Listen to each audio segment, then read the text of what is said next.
kasus yang dialami Anies Baswedan kali ini dianggap sebagai tokoh yang terzolimi oleh sistem politik kita, otomatis kemudian kalau membentuk partai politik akan dengan mudah.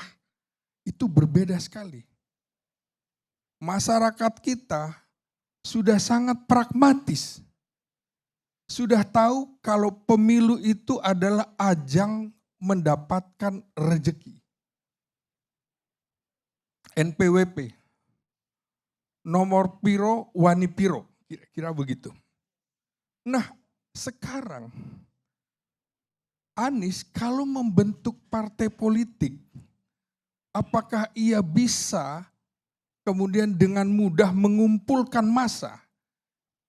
Saya kira begini, dengan candaan, dengan guyonan, Prabowo kemarin ketika di Kongres Nasdem mengatakan, ada Jenderal Sutioso, ini adalah kader Gerindra yang disusupkan di Nasdem, guyon itu.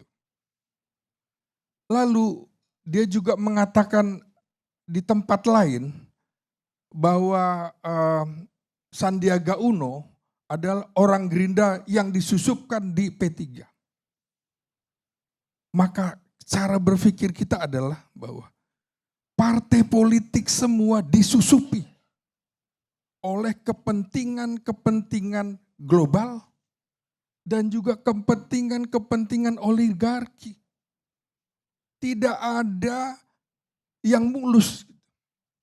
Apa iya nanti tidak akan disusupi supaya partai ini dibegal? Partai politik ini di Indonesia kasusnya sekarang adalah partai rental.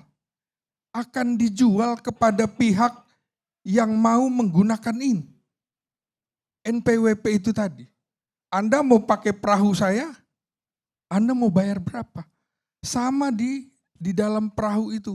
Apa iya penumpangnya itu bukan para bajak laut? Sekarang antara ketua umum partai dengan sekjen atau dengan ketua hariannya, apakah betul klop? Jangan-jangan sekjen, ketua harian dan lain-lain adalah proksi dari pihak-pihak lain.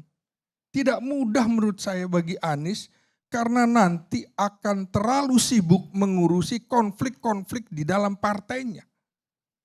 Bagaimana dia menata orang-orang kepercayaannya, mau ditaruh di mana, segala macam. Nah, belum lagi presiden threshold itu digunakan kalau untuk 2029 yang digunakan yang sekarang. Kalau saja membuat perahu partai, tetap saja tidak akan bisa dicalonkan sebagai presiden. Belum lagi ya partai-partai yang tadi dikemukakan tersandera oleh Anies. Apakah mau bekerja sama dengan partainya Anies? Apakah Kementerian Hukum dan HAM akan semudah itu mengizinkan pendirian partai? Taruhlah dia mengambil partai yang sudah ada izinnya, diambil alih. Itu juga tidak mudah. Untuk bisa masuk ke Senayan butuh 40 kursi. Partai baru apa yang bisa dalam kondisi sekarang untuk meraih 40 kursi? Saya kira partai-partai politik di parlemen yang sekarang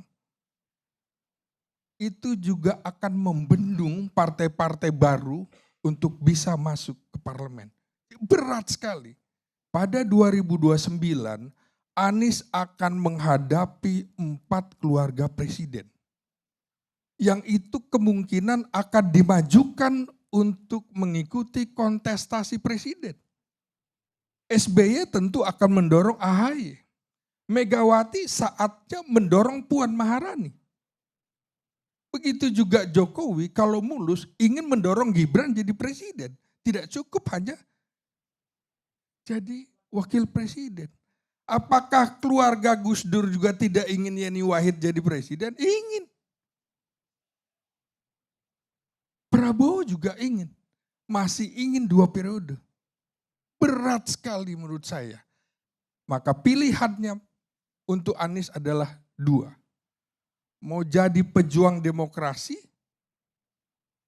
mempromosikan nilai-nilai demokrasi, melakukan aktivitas supaya partisipasi aktif masyarakat untuk hadir, menyemangati, menyemarakkan pemilu, dan juga kemudian memantau pemilu agar berlangsung transparan, adil, bebas. Seperti itu. Kalau ingin menjadi pejuang demokrasi seperti almarhum Cak Nun misalnya. Contoh Gus Dur. Begitu dia masuk politik praktis, hancur juga. Berbeda kalau dia menjadi pejuang demokrasi waktu itu. Kalau kemudian Anies punya ambisi, nah kembali lagi ke pernyataan tadi Mas Sobari.